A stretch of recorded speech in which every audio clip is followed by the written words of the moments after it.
That night was supposed to be ordinary. Painfully ordinary. The city was dressed in lights, streets glowing with celebration, laughter spilling from cafes and cars passing by with music too loud and windows rolled down. I stood at the balcony of my apartment, staring at my phone, refreshing the screen like a fool, waiting for a message that refused to come. "I'll be there by 9, she had said earlier. "Don't wait up if I'm late." It was 10:43 p.m. The engagement ring still sat on the table behind me, catching the light every time a car passed below. I had taken it off earlier while washing my hands and never put it back on. Something about that felt symbolic, though I didn't realize it yet. I told myself not to overthink. She was busy. Weddings made people nervous. Families got complicated when dates were fixed. I had rehearsed these excuses so many times that they came naturally now. Then my phone vibrated. But it wasn't her. It was my brother. "Where are you?" I frowned. Why would he ask that? Before I could reply, another message came. "She's here with me." My chest tightened, not in panic, not yet, just a quiet pressure, like the air had suddenly grown heavier. I typed back. "What do you mean?" 3 dots appeared. Disappeared. Appeared again. Then nothing. I grabbed my keys without thinking. No jacket. No plan. Just instinct pulling me forward, like some part of me already knew what the rest of me was too afraid to accept. The restaurant was crowded. One of those upscale places with dim lights, soft music, and mirrors everywhere so you could never tell who was watching. I scanned the room, my heart pounding loud enough to drown out the piano in the corner.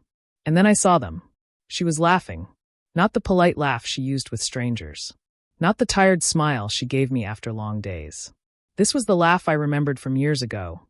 The one she used when she felt safe, excited, alive. She sat across from him. My brother. His hand rested casually on the table, close enough to hers that their fingers brushed when she leaned forward. She didn't pull away. Instead, she leaned closer, whispering something that made him grin. For a moment, I just stood there, invisible, watching my life from the outside. I don't know how long I stared. Seconds? Minutes. Time felt meaningless, stretched thin and fragile like glass about to shatter. Then she looked up. Our eyes met. Her smile froze. I expected guilt, panic, fear. What I saw instead was relief. She stood up slowly, smoothing her dress as if preparing for something she had already decided. My brother followed, his expression unreadable, though I noticed he didn't step away from her. Not even when he saw me. "Hey," she said. Just that. No apology. No explanation. "Hey," I replied, surprised by how calm my voice sounded. We stood there, the 3 of us, forming a triangle that felt too tight to breathe in. "I was going to tell you," she said finally. I nodded. "Tonight." She hesitated. "Soon." I looked at my brother. "You too?" He shrugged slightly. "It wasn't planned." That was a lie. I could hear it in his voice. I turned back to her. "So this is it?" She exhaled, long and slow, like someone finally setting down a heavy bag. "Yes." No tears. No drama. Just one word. "Yes." People around us laughed, clinked glasses, lived their lives without realizing mine had just cracked down the middle. "They'll laugh at you," she added quietly. "You know that, right? Everyone will." I did know. Our families. Our friends. The whispers. The looks. The jokes disguised as concern. Poor guy. Imagine losing your fiancé to your own brother. I waited for the pain to hit. It didn't. Instead, something unexpected spread through me, light, almost warm. Relief. I realized, in that moment, that I wasn't angry because I wasn't losing her. I had lost her a long time ago. This was just the night the truth stopped hiding. "I hope you're happy," I said. She blinked, clearly not expecting that. "I am," she replied. "I think I finally am." I smiled. Not the smile of defeat everyone would later assume, but the smile of someone released from a lie they'd been forcing themselves to believe. "Then I wish you both the best," I said, stepping back. My brother looked stunned. "That's it. That's it." I turned away before either of them could say anything else. Outside, the air was cold and sharp, biting into my lungs as if to remind me I was still alive. I walked without direction, letting the noise of the city wash over me. People passed by, laughing couples, groups of friends, strangers holding hands. Somewhere, fireworks exploded in the sky, bright and loud and completely indifferent to my collapse. My phone buzzed again. Messages were already coming in. "Is it true?" I heard she left with him. Bro, I'm so sorry. Stay strong. I didn't reply. Because for the first time in months, maybe years, I wasn't pretending to be strong. I simply was. I realized something else too. They had chosen each other. And in doing so, they had chosen my freedom. That night, as laughter echoed behind me and my past burned quietly to ash, I understood one simple truth. Everyone expected me to be a laughingstock. But I had never felt lighter in my life. Blood was supposed to mean loyalty. That's what my father used to say whenever family arguments got ugly. Denaya kuch bikar lu, kunapna hai hoda hai. Blood is your own. That belief died the morning after she chose him. I woke up to silence, thick, uncomfortable silence. The kind that presses against your chest and reminds you that something fundamental has shifted. My phone lay beside me, screen dark now, but I knew what waited there. Messages. Missed calls. Rumors already sharpening their teeth. I didn't check any of them. Instead, I sat on the edge of the bed and stared at my hands. They looked the same. No blood. No cracks. Nothing to show that my own brother had cut me open the night before. Yet I felt hollow. Not broken. Not angry. Hollow. The anger came later. By noon, the truth had spread like wildfire. Family group chats exploded. Calls came one after another. Aunts who hadn't spoken to me in years suddenly remembered my existence. Uncles pretending concern while clearly hungry for details. Beta, ya sab kia sun rahi hainhum? Log kia kahenj? Tumthi kona? No one asked why my brother did it. They asked how I felt about being embarrassed. That's when I understood something important. In betrayal, people don't fear the crime. They fear the scandal. I finally checked my phone.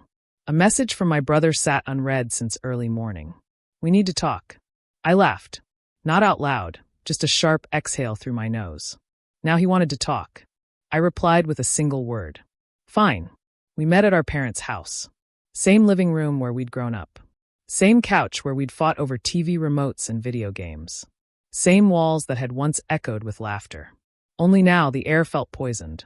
My mother sat rigidly in her chair, eyes red from crying. My father stood near the window, pretending to be busy with his phone. And there he was, my brother, sitting where I used to sit, hands clasped together like he was the victim waiting for judgment. She wasn't there. That was intentional.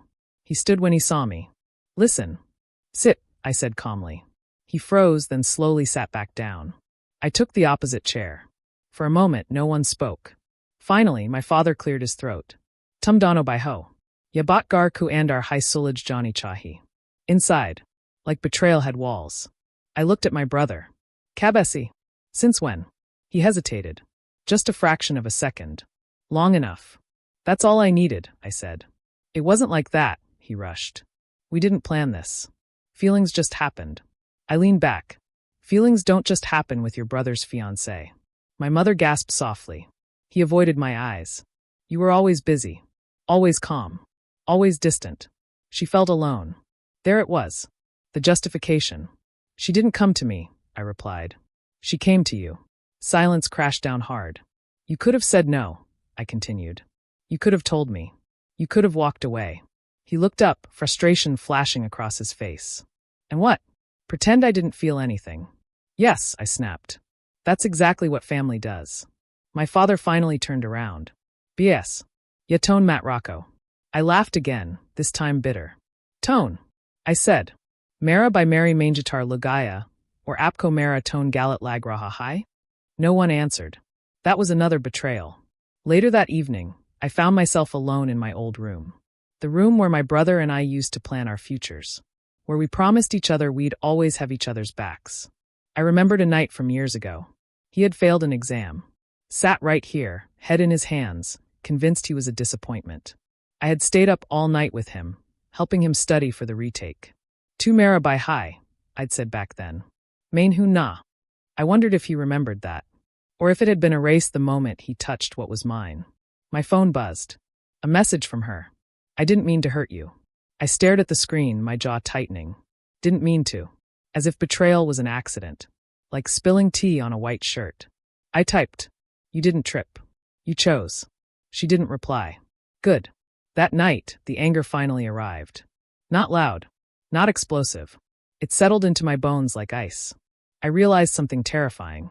If my own blood could betray me so easily, Then loyalty was a myth people told themselves to sleep better at night. And myths had no power over me anymore. I stopped defending myself. When people whispered, I didn't explain. When relatives hinted that I should forgive and forget, I smiled and changed the subject. They mistook my silence for weakness. They were wrong. Because while they were busy talking, I was watching. Watching how my brother suddenly became confident, walking around like he'd won something. Watching how she avoided public places, afraid of judgment, but not ashamed enough to step back. Watching how my parents pretended everything was normal, as long as the family name wasn't dragged through mud. I was learning. And learning hurt, but it also sharpened you. A week later, my brother came to see me alone. I never wanted to hurt you, he said quietly. I looked at him. Really looked. He wasn't sorry. He was afraid. Afraid that I might hate him. Afraid that I might expose him. Afraid that one day, I'd stop being the calm, reasonable brother who always adjusted. I know, I replied. He blinked. You do? Yes, I said. You wanted to win. His face tightened. It wasn't a competition. It always was, I said softly. You just waited for a prize worth stealing. He stood up abruptly. You think you're better than me? No, I said. I think I'm free of you. That hit harder than any insult. He left without another word. That night, alone in my apartment, I finally understood the full weight of betrayal. It wasn't just about her. Or even him. It was about realizing that the people you trust the most are often the ones who test how much you can endure. And I had endured enough. Betrayal had stripped away my illusions, but in doing so, it had given me clarity. I no longer owed anyone explanations. I no longer needed approval. And I certainly didn't need blood ties to define my worth. They had taken something from me. But in return, they had given me something far more dangerous. Resolve. And somewhere deep inside, a quiet voice whispered, "This isn't where you lose. This is where it begins." The laughter didn't start all at once. It crept in quietly, between conversations, behind hands covering mouths, inside pauses that lasted a second too long. At first, I wasn't even sure it was real. I told myself I was imagining it, that paranoia often followed betrayal like a shadow. I was wrong.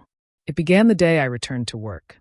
The office looked the same, glass walls, humming computers, the smell of burnt coffee. But the air felt different. People glanced at me, then quickly looked away. Some offered exaggerated smiles. Others avoided me entirely, as if humiliation were contagious. "Hey," one of my colleagues said, clapping me lightly on the shoulder. "You holding up?" "Holding up."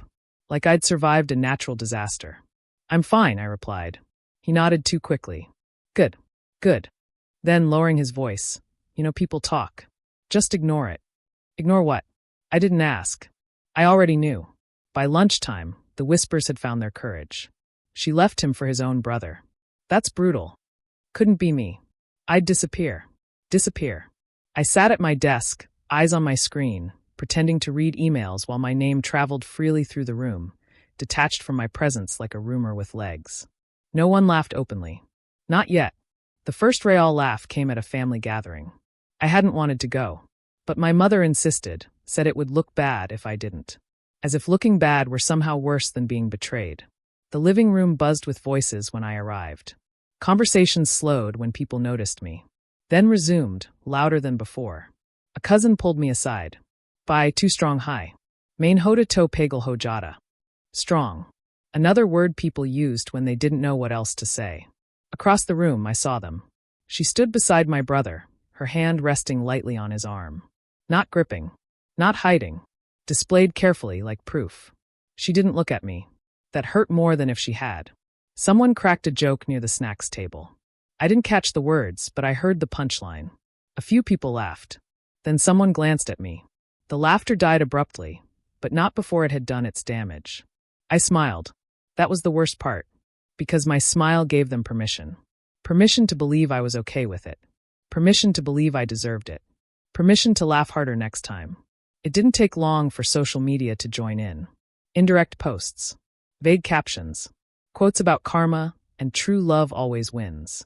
Someone shared an engagement photo of them, hands entwined, faces glowing. The comments were worse.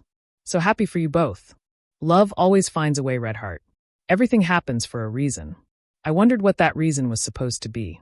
That night, I sat alone in my apartment, phone face down on the table. Outside, the city laughed, music, traffic, voices echoing through open windows. I thought about responding, posting my side, exposing the truth, correcting the narrative. But then I imagined it, arguments, screenshots, explanations that would change nothing. They wouldn't stop laughing. They'd just laugh louder. So I did nothing. And that, too, became a joke. A week later, I ran into an old friend at a cafe. He hesitated when he saw me, then walked over. "Didn't expect to see you here," he said awkwardly. "Should I be hiding?" I asked. He laughed. Actually laughed. Then realized I wasn't joking. "Oh man, I didn't mean it like that." "It's fine," I said. "Everyone finds it funny." He looked uncomfortable. You know how people are. They love drama. Drama. As if my life had been written for their entertainment. Before leaving, he said, "No offense, but how did you not see it coming?" That question stayed with me. Not because it was cruel, but because it was honest. How hadn't I seen it coming? The signs had been there. The distance. The way she spoke about my brother with admiration, she never used for me. The way he watched her when he thought I wasn't looking. I hadn't been blind. I'd been hopeful. And hope, I was learning, was easy to mock. The laughter peaked at a wedding. Not mine. Someone else's. I almost didn't go. But part of me wanted to test myself. Wanted to see if I could walk into a room full of smiles and come out intact. I wore a simple suit. Nothing flashy. Nothing apologetic. As I entered, heads turned. I felt it before I heard it. A whisper, followed by a snort. Another whisper. Then laughter, unrestrained this time. I caught fragments. Imagine losing her to your own brother. I'd never show my face again. How embarrassing. I stood there, holding a drink I didn't want, surrounded by people who suddenly found my pain amusing. That's when it hit me. They weren't laughing because I was weak. They were laughing because I refused to collapse. People didn't know what to do with dignity in tragedy. It made them uncomfortable. So they mocked it. I met my own reflection in a nearby mirror. For the first time, I didn't see a victim. I saw someone being tested. Later that night, my brother approached me. Bold now. Confident. "You okay?" he asked. The audacity stunned me. I looked at him calmly. "You seem happy." He smirked. "I am." "Good," I said. "Enjoy it." He studied me. "You know people talk, right?" I nodded. "I know.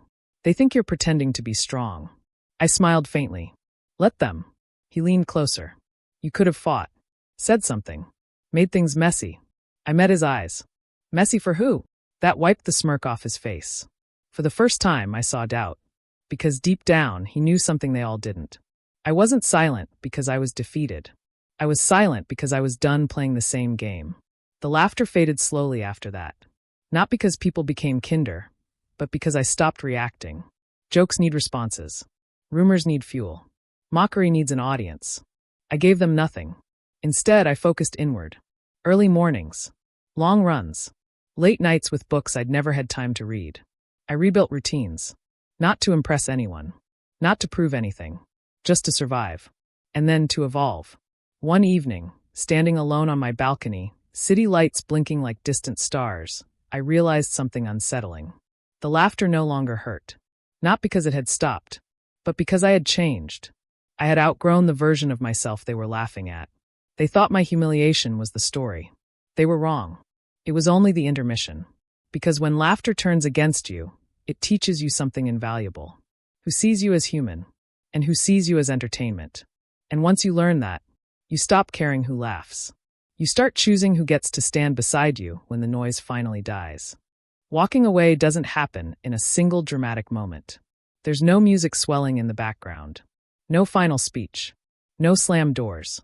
It begins quietly, when you stop explaining yourself. For me, it began on an ordinary morning. I woke up before sunrise not because of pain, but because something inside me had settled. The kind of stillness that comes after a storm when the damage is done and all that's left is clarity. I stood in front of the mirror longer than usual. The man staring back at me looked different. Not happier. Not sadder. Detached. I realized I hadn't checked my phone in hours. No curiosity. No anxiety. No urge to see what people were saying or who was posting what. That scared me a little. And then it didn't. I started making quiet decisions. I declined invitations without excuses. Muted family group chats. Stopped visiting places that held memories I didn't want to carry forward. I didn't announce my distance. I let it grow naturally. People noticed, of course. They always do when you stop being available. Why don't you come around anymore? You've changed. You should let things go. Let things go. They said it as if I was still holding on. What they didn't understand was this.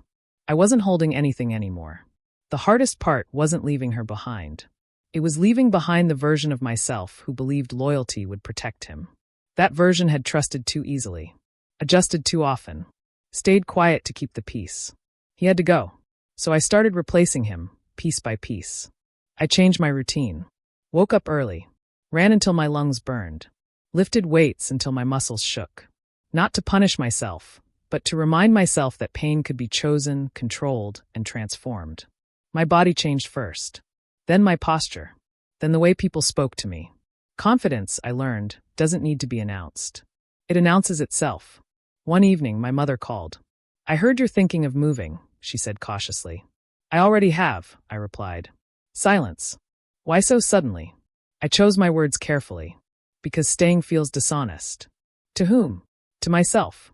She sighed. "You don't have to punish everyone because of one mistake." I almost laughed. One mistake. I repeated. It wasn't a slip. It was a choice. Repeated every day until it became permanent. She didn't argue. That hurt more than if she had. Because her silence confirmed what I already knew. Some people value harmony more than truth. "I hope you're not running away," she said softly. I looked around my half-packed apartment. Boxes stacked neatly. Nothing rushed. Nothing chaotic. "No," I said. "I'm walking away. There's a difference." The final test came unexpectedly. I ran into her at a bookstore. She froze when she saw me. I didn't. She looked thinner. Tired. Like someone trying very hard to convince herself she was happy. "Can we talk?" she asked. I considered it. Not because I wanted closure, but because I wanted to see how far I'd come. 5 minutes, I said. We stood between shelves filled with stories that weren't ours. "I didn't expect you to disappear like this," she said. "I didn't disappear," I replied. "I removed myself." She flinched. "I never meant to make you feel small." "You didn't," I said honestly. "I felt small long before you left. I just didn't admit it." She looked confused. "Then why does it feel like you're punishing me?" I met her eyes. Calm. Unemotional. "I'm not punishing you," I said. "I'm choosing myself." That landed harder than anger ever could. She swallowed. "You've changed." "Yes," I agreed. "And I won't apologize for it." She searched my face, maybe hoping to find resentment. She found none. That unsettled her. "Are you happy?" she asked quietly. I paused. "Happiness is temporary," I said. "Peace isn't." Then I walked away. Didn't look back. Didn't wait. Didn't wonder. Moving cities helped. New streets. New faces. No shared history. No explanations required. I rented a small place near the river. Mornings smelled like water and possibility. Evenings were quiet. Not lonely, but spacious. I filled my life deliberately. Work that challenged me. Books that expanded me. Silence that healed me. People tried to re-enter my orbit. Old friends. Distant relatives. Even my brother, once. I didn't block anyone. I simply didn't respond. That confused them more than anger ever could. Because silence isn't absence. It's a boundary. One night, scrolling mindlessly, I came across a photo. Them. Smiling. Posed. Performing happiness. The comments were supportive, admiring, approving. Once that would have hurt. Now it felt like watching strangers. I closed the app. And in that moment I knew. I had crossed the point of no return. You don't go back once you stop needing validation from people who couldn't protect you. Walking away taught me something brutal but freeing. You don't owe permanence to people who were temporary in your life. You don't owe explanations to those who misunderstood you on purpose. And you certainly don't owe your future to your past. That night, standing by the river, city lights reflecting off the water like scattered stars, I took a deep breath. No anger. No regret. No curiosity. Just forward motion. They thought my silence meant defeat. They were wrong. It meant I had finally chosen myself. And once you do that, you never look back. People assume silence means emptiness. They imagine that when you stop explaining yourself, you must have nothing left to say. No defense, no strength, no plan. They mistake restraint for defeat and distance for weakness. That was their first mistake. Because while they were busy deciding what my silence meant, I was building a truth none of them were prepared to face. It started with small changes, so small they went unnoticed. I changed jobs. Not abruptly. Not dramatically. I didn't storm out or post cryptic updates online. I simply accepted an offer in another city, one that valued my skills instead of my loyalty, my competence instead of my compliance. The work was demanding, unforgiving, honest, and for the first time in a long while, I felt respected without having to beg for it. I kept my life simple. No announcements. No explanations. No performative happiness. Just progress. That confused people, because they were waiting for me to fall apart. The first crack in their expectations appeared months later. A mutual acquaintance ran into me at a conference. His eyes widened, not in sympathy but surprise. "You look different," he said. "Different how?" He hesitated. "Better." I smiled politely and moved on. But word travels fast when it carries discomfort. Soon, questions began to surface. "How's he doing now? Did you hear where he's working?" Apparently, he's doing really well. Doing well. That wasn't the ending they'd written for me. The truth they never expected wasn't about money or status. It was about stability. I wasn't chasing revenge. I wasn't plotting downfall. I wasn't bitter. I was steady. And nothing unsettles people more than someone who survives humiliation with dignity and thrives without permission. The real revelation came at a family event. I hadn't planned to attend, but my mother asked, carefully, like someone approaching a skittish animal. "I won't stay long," I said. When I arrived, conversations stalled. People noticed immediately, not because I demanded attention, but because I no longer shrank. I greeted everyone calmly, respectfully, without warmth or coldness. Across the room, my brother watched me. I saw it in his eyes, the confusion, the calculation. He expected resentment, or desperation, or at least curiosity. What he saw instead was indifference. That frightened him. Later, someone asked the question they'd all been circling. "So," an uncle said casually, "what are you doing these days?" The room leaned in. I answered simply. "Name my role. My city. My work." The shift was immediate. Eyes widened. Voices softened. Smiles recalibrated. "Oh, that's impressive. I didn't know you were doing that well.